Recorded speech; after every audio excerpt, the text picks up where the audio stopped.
I never thought I'd become the target of someone's calculated deception, yet here I stand, refusing to be another casualty of lies. My name is Dylan Desmond, and I'm 32 years old. Each morning, I wake in my father Frank's spare room, my carpenter's tools neatly arranged in cases I built myself. The faces of the officers still haunt me, how quickly they believed Jasmine, my wife, when she displayed her self-inflicted mark and tearfully claimed I was responsible. My stomach knotted as metal cuffs bit into my wrists. I once believed our marriage was solid, imperfect, but honest. Now I recognize each accident for what it was, her violence, her pattern. I won't let her fiction become my reality. The truth deserves its day, and I'll make certain it arrives with evidence that cannot be denied. Before I go any further, let me know in the comments where in the world you are watching from, and make sure to subscribe because tomorrow I will share a story you don't want to miss. But let me start from the beginning. The Tuesday afternoon sunlight slanted through the kitchen window, casting long shadows across the oak floors I'd installed last summer. I was on my knees fixing a loose cabinet hinge, one of those small repairs that never really end when you own a home.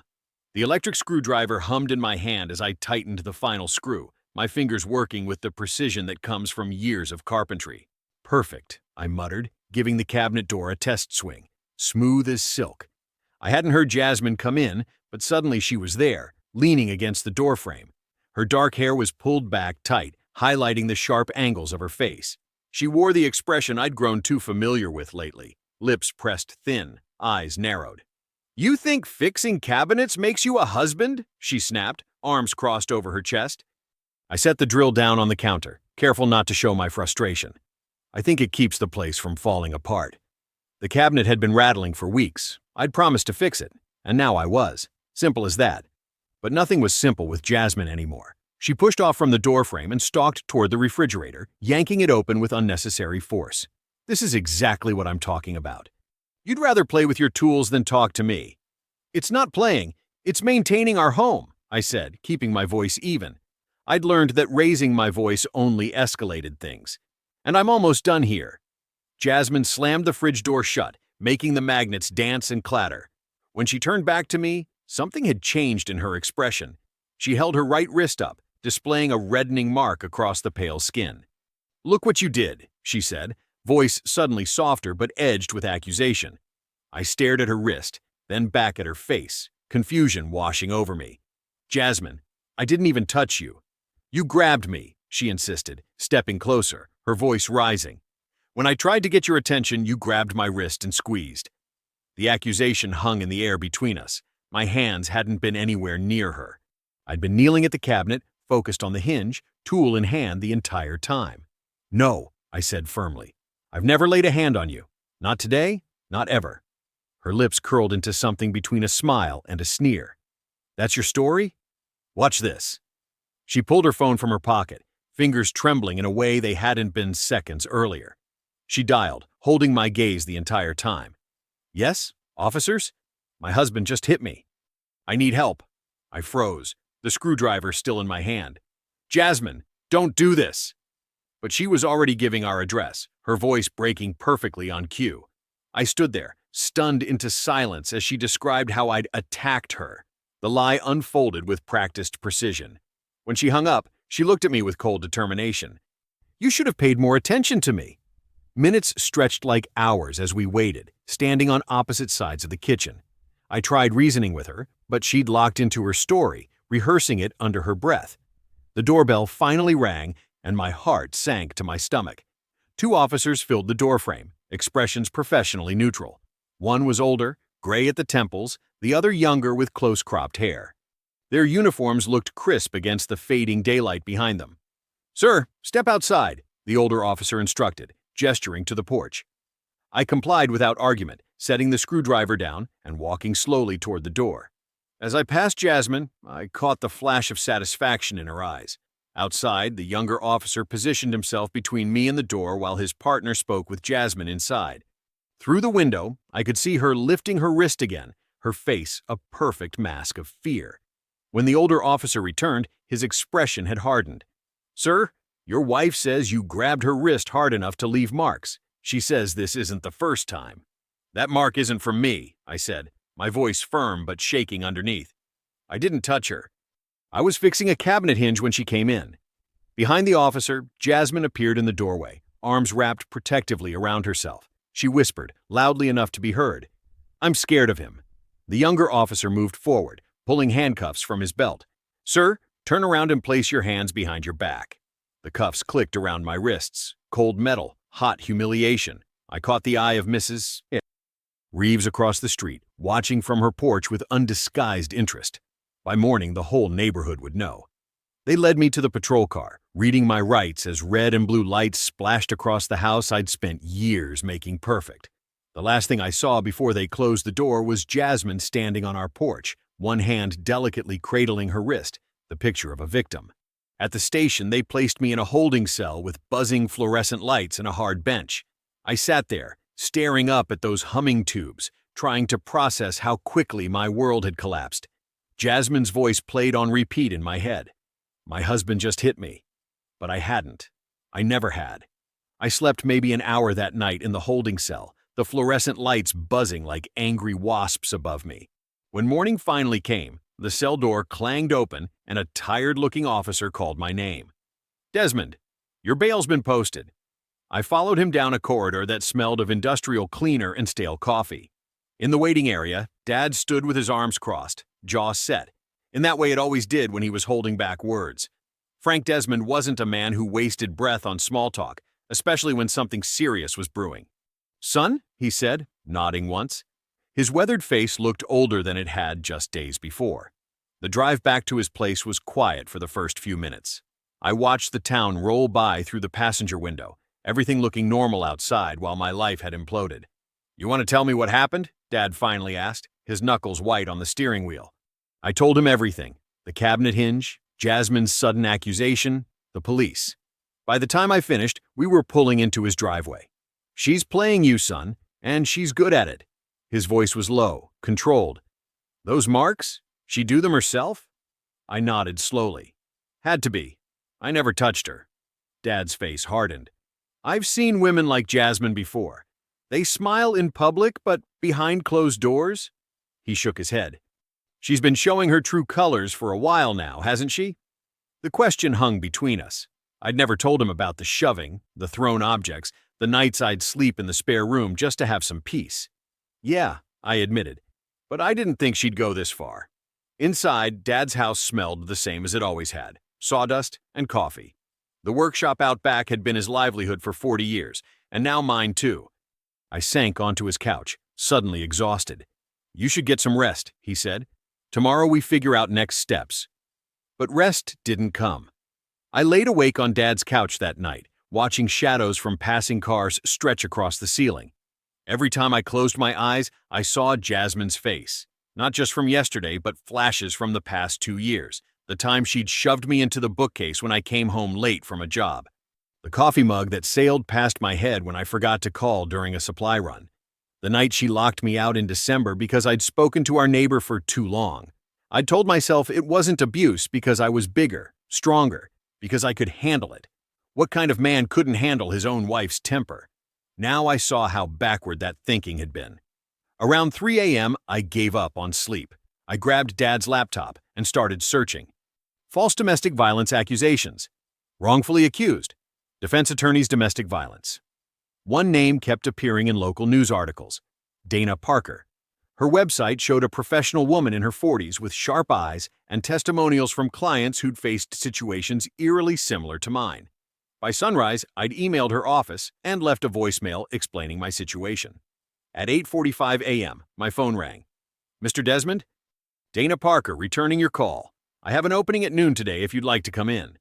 Dad drove me to her office downtown, a modest suite above a coffee shop. Dana Parker stood when we entered, extending her hand first to me, then to Dad.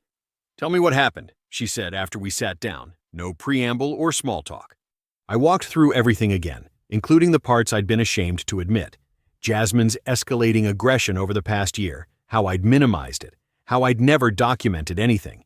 Dana listened without interruption, making occasional notes. When I finished, she leaned forward. "Here's what you need to understand, Mr. Desmond. This isn't just about clearing your name for this one incident. Based on what you've told me, Jasmine is likely to escalate. People who fabricate abuse allegations rarely stop at one. "What do I do?" I asked. "First, you need to stay clean. No contact with her, not even responding to texts. No driving by your house, nothing that could be twisted into a violation of the protective order." She held up a copy of the order that had been taped to my front door that morning. "Second, we gather evidence. Friends who've witnessed her behavior, medical records from that shoulder injury you mentioned, anything that establishes a pattern." I nodded, feeling a strange mix of dread and relief at having someone who believed me. "She's flipped the script," Dana continued, "made herself the victim when she's been the aggressor. But if she staged this once, she'll slip again. People like this can't help themselves." We spent the next hour outlining a plan. By the time we left, I had a list of tasks: gather records, contact potential witnesses, document everything moving forward. Back at Dad's kitchen table that evening, I stared at Dana's business card between my fingers. The fight ahead seemed impossible, my word against Jasmine's, with the system already tilted in her favor. I clenched my hands, feeling the calluses that had built up over years of carpentry work. Hands that created, that fixed, that had never struck anyone, now labeled as dangerous. "This is going to be harder than I thought," I said quietly. Dad looked up from his coffee. "Most worthwhile fights are." 3 days after our first meeting, I sat across from Dana in her office again. She'd cleared her desk of everything except a yellow legal pad and a recorder. "I need you to walk me through that night again," she said. "Every detail, even the ones that seem small." I closed my eyes, letting the kitchen come back into focus. The drill in my hand, the scent of sawdust, Jasmine's voice cutting through it all. I was fixing the cabinet hinge. She came in angry, said I cared more about fixing things than being a husband. The words felt like sandpaper in my throat. Then she held up her wrist, claimed I grabbed her. But I never touched her, Dana. Not then, not ever. Dana's pen moved steadily across her pad. "And her wrist. Describe the mark. Red, like she'd rubbed it hard. Not bruised, just irritated. Did you see her do anything to cause it?" I shook my head. "No, she was in another room before she came in." Dana nodded, making another note. "We need to prove she staged this, Dylan. And we need to establish her as the aggressor in your relationship." She laid out our strategy: gather witness statements from anyone who'd seen Jasmine's temper, collect medical records showing my injuries, document every interaction since the arrest, and look for inconsistencies in her story. "Evidence," Dana said firmly, "not emotion. That's how we win." The next afternoon, Dad and I transformed his workshop into our planning center. We pushed his lathe to one side, clearing the big workbench. We pinned calendars to the wall, created a timeline of incidents I could remember, and started a list of potential witnesses. Running my hand over the workbench, the same one where Dad had taught me to sand with the grain when I was 12. I felt a strange comfort. This place had always been where we fixed things. Now we were fixing my life. "Think Elena might talk to us?" Dad asked, referencing our neighbor. "Her porch faces your front door." "Worth asking," I said, though my stomach tightened at the thought of involving others. As if summoned by our conversation, a knock came at the workshop door later that afternoon. Elena Alvarez stood there, clutching her purse tight against her chest. "I wasn't sure if I should come," she said, glancing between Dad and me. "But I couldn't." I couldn't stay quiet. Dad pulled out a chair for her. "What is it, Elena?" She hesitated, then reached into her purse and pulled out a small USB drive. "I have one of those doorbell cameras, for security. It records the porch and part of the street." She set the drive on the workbench. "I saw what happened that night." My heart hammered against my ribs. "What do you mean?" "I wasn't going to get involved," she continued, her fingers twisting together. "But then I heard they arrested you, and I knew what I saw." Dad connected the drive to his laptop. The video was grainy but clear enough. Jasmine on our front porch, checking over her shoulder before deliberately banging her wrist against the porch post. Then practicing a pained expression, holding her wrist up to examine it before pulling out her phone. I couldn't breathe. Seeing it, the calculated way she'd created evidence against me, made me sick. "I'm sorry," Elena said quietly. "I should have come forward sooner." "You came now," Dad said. "That's what matters." I called Dana immediately. She came over within the hour, watching the footage 3 times in silence. "This changes everything," she finally said. "This is our cornerstone." Over the next week, we built our case. I obtained my medical records from 9 months earlier, A shoulder sprain I'd claimed was from lifting lumber. The urgent care notes mentioned inconsistent with reported cause of injury. I hadn't told them then that Jasmine had shoved me into a door frame during an argument. With Elena's video, my medical records, and statements from 2 friends who'd witnessed Jasmine's outbursts, I started to feel something I hadn't since the arrest: hope. The morning of our first court hearing arrived with a cold drizzle. Dana met me outside the courthouse, her briefcase heavy with our evidence. "Remember," she said quietly as we walked in, "stay calm, no matter what she says. Let me do the talking." Inside, Jasmine was already seated with her attorney. She wore a high-necked blouse, hair pulled back modestly. When she saw me, she visibly shrank in her seat. The judge called the hearing to order. Jasmine's attorney went first, describing me as volatile and dangerous. Then Jasmine took the stand, dabbing at tears with a tissue. "I'm terrified of him," she whispered, her voice trembling. "He gets so angry." That night, when he grabbed me, I clenched my jaw, feeling Dad's steadying hand on my shoulder. Dana remained perfectly composed, organizing papers before her. "It's all right," she whispered to me. "Let her finish. Truth always rises to the surface." When the judge turned to Dana, she stood calmly, Elena's USB drive in her hand. "Your Honor, before I question Mrs. Desmond, I'd like to present evidence that may clarify the events of that night." Jasmine's tears came on cue, her voice cracking with practiced vulnerability. "He's always had a temper," she said, eyes downcast. "I never knew when he'd snap. That night," she faltered, touching her wrist delicately. "When he grabbed me, I was terrified. I still am." The judge nodded sympathetically, making notes. Beside me, Dana remained steady, not a flicker of emotion crossing her face. When Jasmine's attorney finished, Dana rose. "Your Honor, before cross-examination, I'd like to present evidence directly relevant to Mrs. Desmond's testimony." The judge gestured for her to proceed. Dana connected Elena's USB drive to the courtroom's AV system, and the monitor flickered to life. "This is security footage from the Desmond residence on the night in question, captured by a neighbor's porch camera. The grainy black and white video showed our front porch, timestamp matching the night of my arrest. Jasmine appeared, glancing around furtively. Then, clear as day, she deliberately slammed her wrist against the porch post. Once, twice.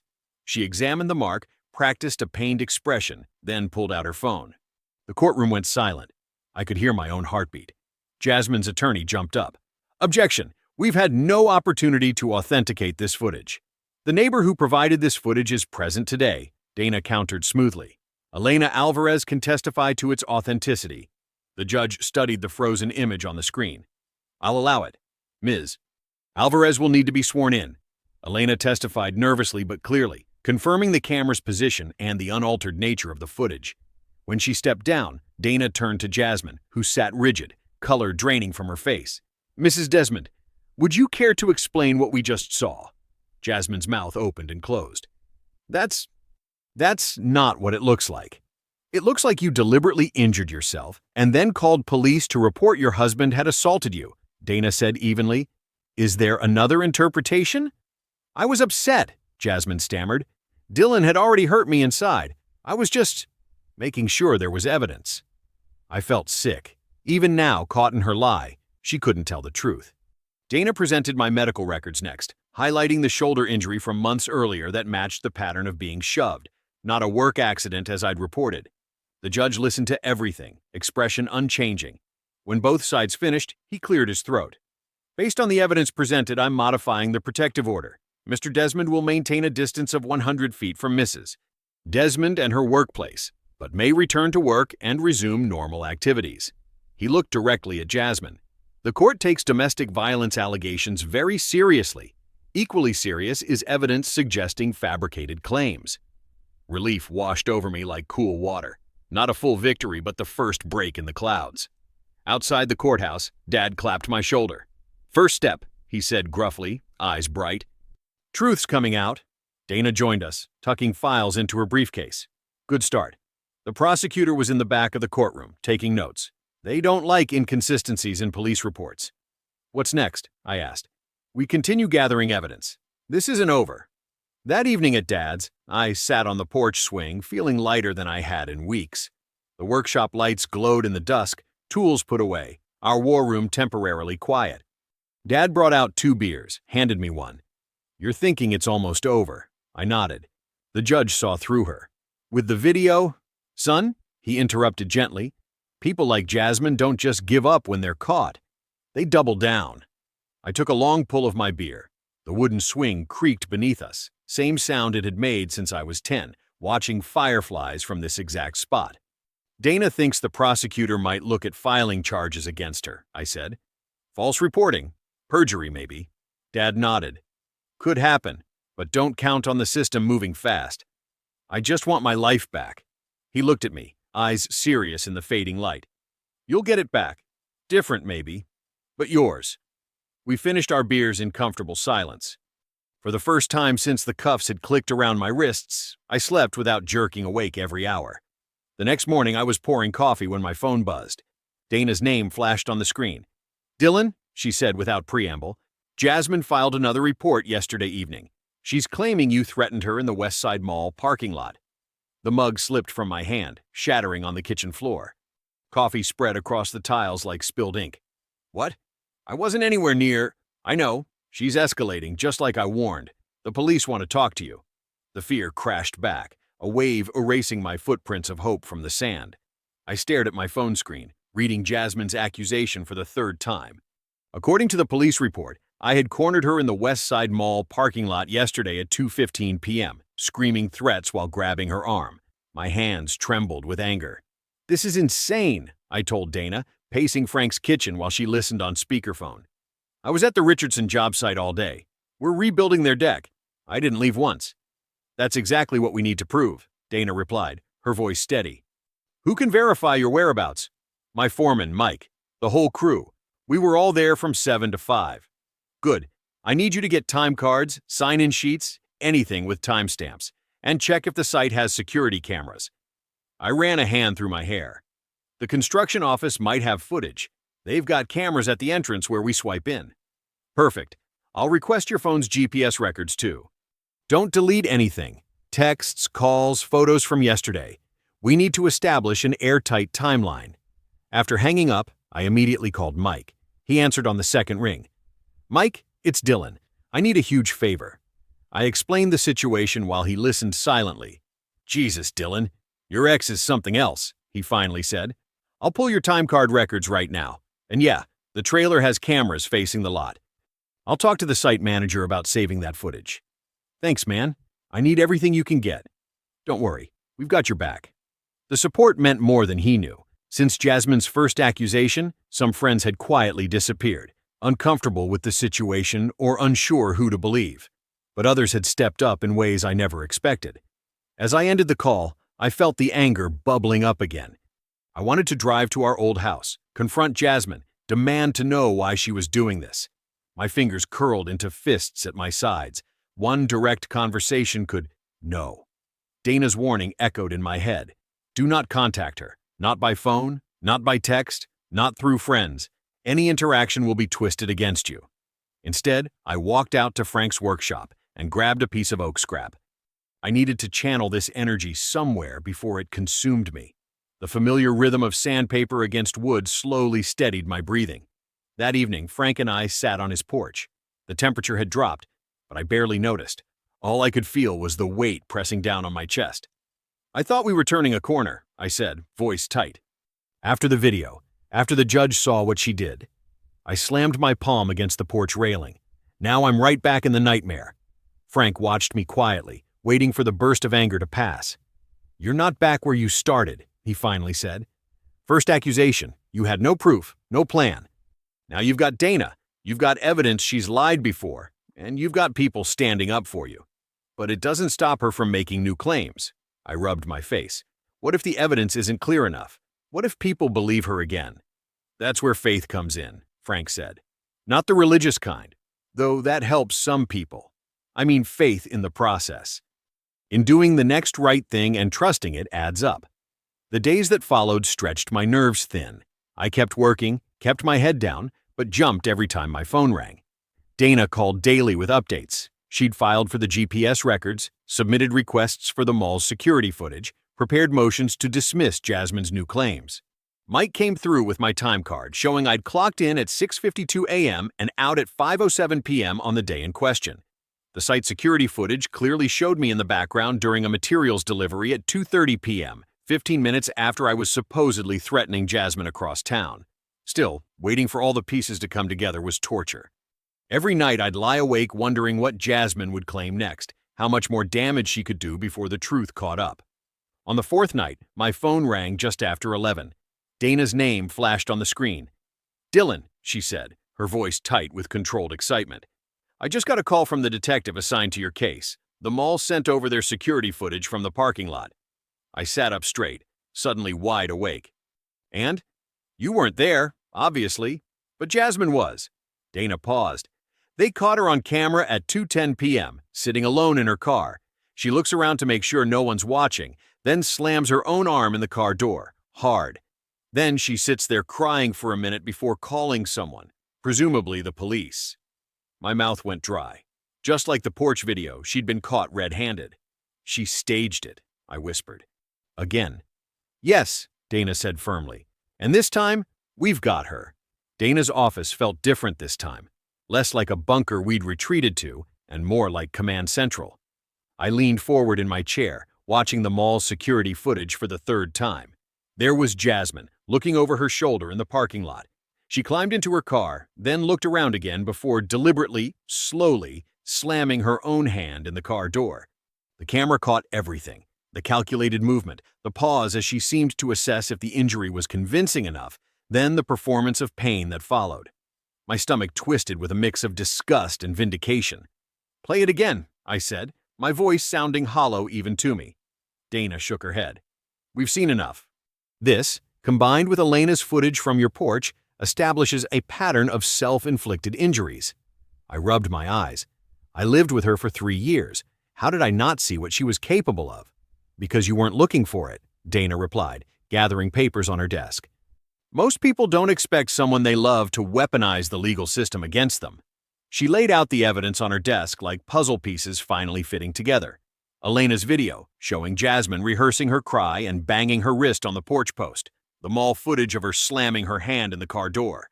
My medical records from last year when I'd claimed a workshop accident for the shoulder sprain that happened when Jasmine shoved me into a door, and printouts of text messages Jasmine had sent a friend, bragging about making him look dangerous. "It's all here," Dana said, tapping the desk. "Now we need to prepare you for tomorrow's hearing. The judge will want to hear directly from you." For the next hour, Dana fired questions at me, coaching me to keep my answers short and clear. "Were you in the mall parking lot on April 18th?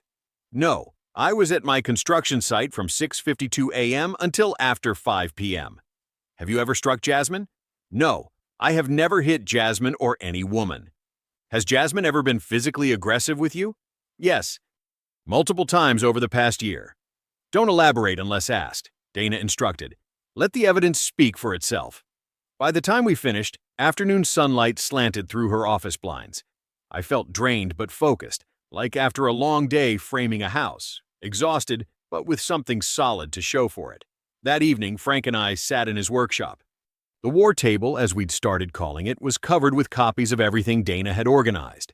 The familiar smells of sawdust and varnish surrounded us, the tools hanging on the pegboard behind us like silent witnesses.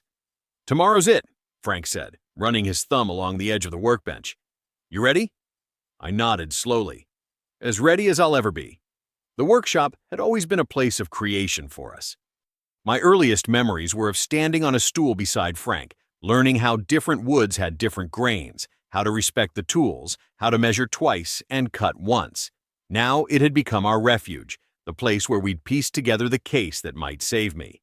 "Remember when I built that cabinet for Mrs. Lawrence down the street?" I asked suddenly. Frank smiled. "The one with the special compartment for her husband's medals?" "Yeah.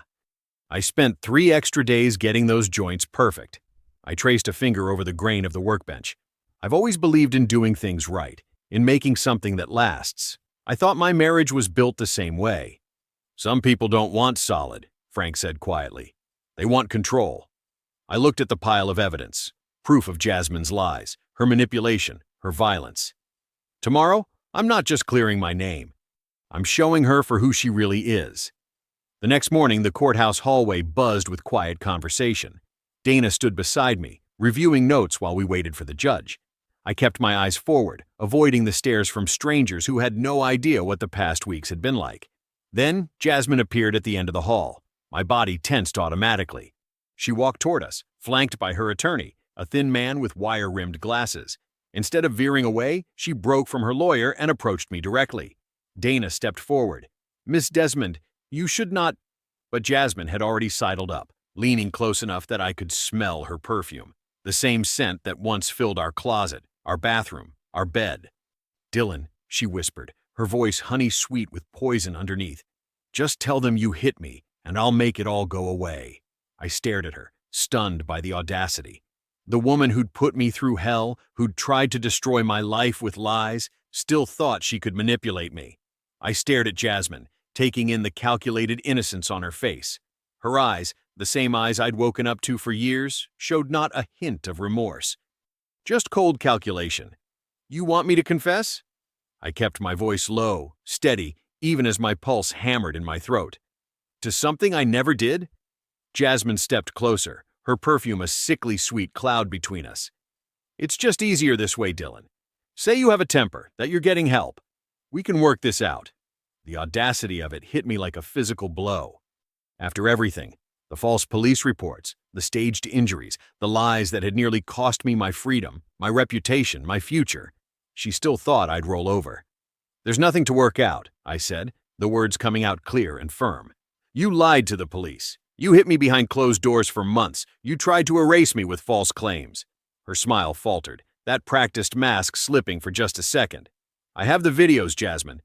The texts, the records." I straightened my shoulders, feeling a strange calm settle over me. There's no reconciliation left. There's just the truth, and it's all coming out today. Dana stepped forward, placing a hand lightly on my shoulder. Frank appeared at my other side, his presence solid and grounding. "That's enough," Dana said quietly. "Let's focus on the hearing." Jasmine's eyes narrowed. "This isn't over." "You're right about that," I replied. Her lawyer pulled her away, whispering urgently in her ear as they retreated down the hallway. I let out a breath I hadn't realized I was holding. "You did good," Frank murmured. "Kept your cool." "Save it for the courtroom," Dana advised, checking her watch. "We're up in 5 minutes." We filed into the courtroom shortly after, taking our places at the table. The wood beneath my hands was smooth, polished by thousands of palms before mine. I ran my thumb along the edge, finding comfort in the familiar feeling of grain beneath my skin. When the judge entered, we all stood. Judge Harmon was an older man with silver hair and reading glasses perched on the end of his nose. He looked like he belonged behind that bench, like someone who'd seen every lie and truth the human heart could produce. "We're here for the matter of Desmond versus Desmond," he announced, settling into his chair. "I understand there are competing allegations. Let's begin." Dana rose, calm and measured. "Your Honor, we'd like to present evidence that not only refutes Ms. Desmond's recent accusations, but demonstrates a pattern of false reporting and staged injuries." For the next 20 minutes, Dana laid out our case with the precision of a master carpenter. Every claim had documentation, every contradiction was highlighted, every timeline exact. She showed Elena's video, then the mall security footage. She presented my work records proving I was miles away when Jasmine claimed I threatened her. Throughout it all, I watched Jasmine from the corner of my eye. She maintained her victim pose, dabbing occasionally at dry eyes with a tissue. But I could see tension building in her shoulders, in the white-knuckled grip she kept on her pen. When it was her attorney's turn, he tried to paint me as controlling, as someone who left no visible bruises. But his arguments felt hollow against the mountain of evidence Dana had presented. Then came the moment I'd been waiting for. Dana called Jasmine for cross-examination. "Ms. Desmond," Dana began, her voice neutral but firm.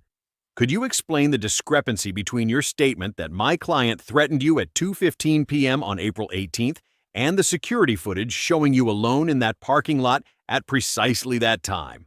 Jasmine shifted in her seat. "I might have gotten the time wrong." "By how much?"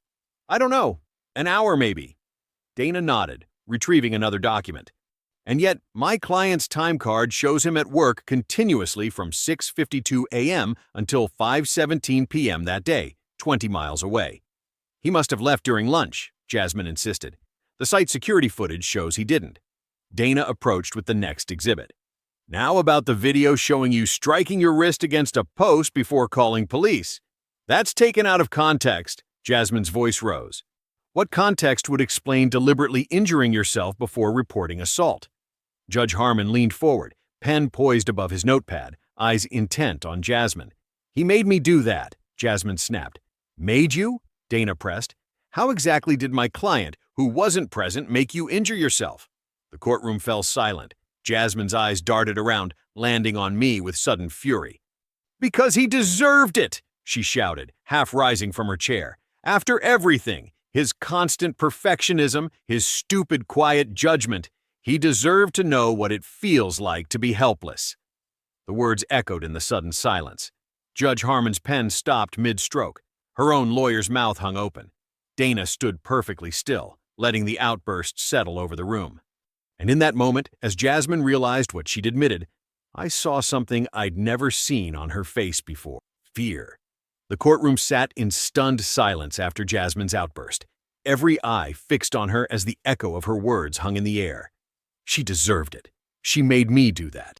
The admission rolled through the room like thunder. I stared at her, not with anger anymore, but something closer to pity. All these months of fear and frustration condensed into this one revealing moment. Judge Harmon cleared his throat, breaking the spell. Let's take a 10-minute recess, he announced, tapping his gavel once. As everyone shuffled to stand, Dana leaned over. That, she whispered, was better than I could have hoped for. We waited in a small conference room during the break. Frank paced back and forth while Dana reviewed her notes. Stop wearing a track in the floor, Dad, I said. He paused mid-step. Sorry, just processing what we heard in there. He shook his head. All this time she was, I know. The words felt heavy in my mouth. When we returned to the courtroom, Jasmine had composed herself. She sat straighter, face carefully arranged in that familiar mask of innocence that I'd once believed without question.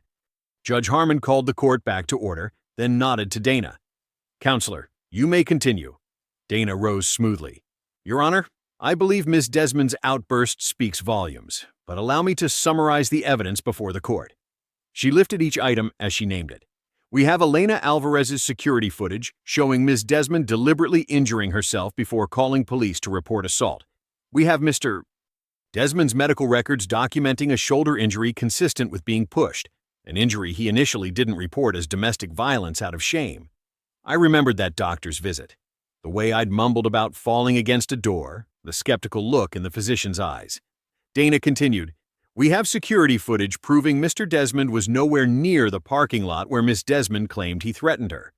And finally, we have text messages where Ms. Desmond bragged to a friend about, and I quote, making him look dangerous enough that nobody will believe him. She set the papers down with finality. This isn't a case of conflicting stories, Your Honor. This is documented, systematic fraud against my client and against this court. Judge Harmon nodded, considering. For a long moment, he studied the documents before him. When he looked up, his eyes were resolute. Based on the evidence presented, I am dissolving the protective order against Mr. Desmond, effective immediately. He scribbled something on a form. Furthermore, I'm ordering all records of these proceedings expunged from Mr. Desmond's record. Relief crashed through me like a wave. I exhaled slowly, feeling my shoulders drop for what seemed like the first time in months. But before I could fully process this victory, a man in a suit who'd been sitting in the back row stood up. I recognized him as the prosecutor who'd been following our case. Your Honor, he said, in light of today's evidence, the district attorney's office would like to address the court. Judge Harmon nodded. Proceed. Given the multiple documented instances of false reporting, perjury under oath, and what appears to be admission of assault, the state is prepared to file charges against Ms. Desmond. He gestured toward the back of the courtroom. Detective Morris is present and prepared to take Ms. Desmond into custody. A stocky man in plain clothes moved forward from the back of the room. He carried himself with the unmistakable authority of law enforcement. Jasmine's face drained of color. What? No, you can't. She looked wildly around the room, finally fixing on me with desperate eyes. Dylan, tell them this isn't necessary. I said nothing. After everything, after months of lies and fear, I simply watched. Jasmine Desmond, the detective said, approaching her table. You're under arrest for filing false police reports, perjury, and assault. He removed handcuffs from his belt. Please stand and place your hands behind your back. This is ridiculous. Her voice pitched higher. Her lawyer placed a restraining hand on her arm, murmuring something I couldn't hear. The detective waited patiently. Finally, with jerky movements, Jasmine stood and turned around. The sound of metal clicking against metal, that same sound that had marked the beginning of my nightmare, now closed around her wrists. I watched as the cuffs tightened, remembering the cold bite of steel against my own skin months earlier. Jasmine's eyes found mine one last time as they led her away. I saw no remorse there, only shock that consequences had finally caught up to her. As the courtroom doors closed behind them, Frank leaned close to me. His voice was low but clear. "Truth doesn't whisper forever, son," he said. "It just walked right up today." 3 months later, I ran my palm over the oak board, feeling for imperfections. The wood responded to my touch like it always had. Honest, predictable. No hidden agenda, just grain and texture that told me exactly what it needed. My workshop smelled right again. Sawdust and varnish, coffee from the mug on my workbench, and absolutely nothing else. No perfume, no tension, no walking on eggshells, just the sound of my plane scraping smooth paths through rough lumber. Jasmine was serving 6 months in county. After that would come 3 years probation, mandatory counseling, and community service. Her corporate job was gone, her carefully crafted social image shattered. The irony wasn't lost on me. She'd tried to put me in a cage, and now sat in one herself. I set down my plane and sipped coffee that had gone lukewarm. The late morning sun streamed through the windows I'd installed myself years ago. Sometimes it still hit me. The knowledge that I could simply exist in my own home without bracing for impact. Last week, I'd finally patched the kitchen drywall where she'd thrown a plate that missed my head by inches. I repaired the bathroom door she'd kicked in during one of her rages. I even replaced the cracked tile in the hallway from when she'd shoved me hard enough that my shoulder hit the wall. But I left one mark. On the living room wall, there was a small dent just above eye level. I'd spackled and painted around it, but I left that single scar visible, not as some kind of shrine to victimhood, but as a reminder that silence protects the wrong person. The doorbell rang, startling me from my thoughts. I wiped my hands on my work apron and headed through the house. My neighbor Carl stood on the porch, holding a package. "Delivery guy left this at my place by mistake," he said, then hesitated. "Everything good with you these days? Haven't seen your wife around." I took the package, nodding my thanks. "She's not coming back. We're divorced." His eyebrows lifted slightly. "Sorry to hear that. Though, heard some rumors." "I'm sure you did." I leaned against the doorframe. "She lied. Said I hurt her when I never laid a hand on her." Truth caught up. Carl's expression shifted from curiosity to something more serious. "That's rough, man. Real rough." "It was." I shrugged. "But it's over now." After he left, I returned to my workshop, thinking about how many conversations like that I'd had recently. The neighborhood knew something had happened. Blue lights and handcuffs aren't exactly subtle.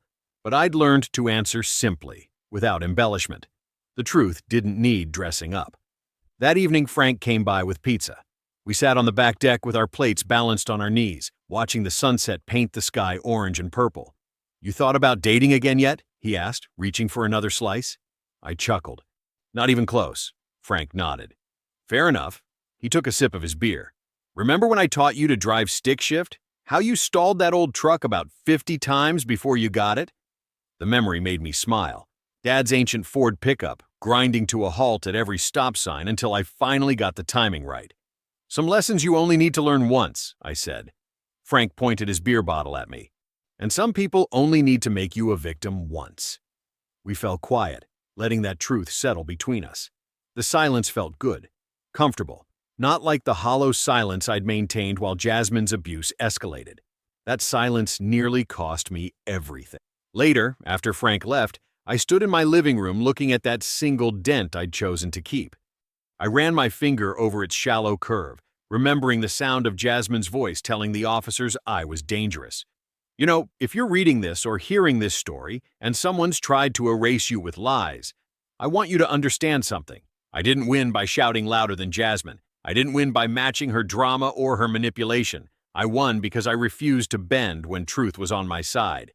I matched every lie with proof, every accusation with evidence. That's how, 3 months after her arrest, I was planing wood in my workshop while she sat in a county jail cell. That's how I kept my name, my freedom, and my dignity while she lost everything she tried to take from me. The carpenter in me knows this. You can't build anything solid on a crooked foundation. Justice carried me forward, while Jasmine paid for her betrayal behind bars. I believe stories such as this find us for a reason. If this one touches you, please subscribe. I share a new one every day. In the meantime, there are 2 stories on the screen that are even better.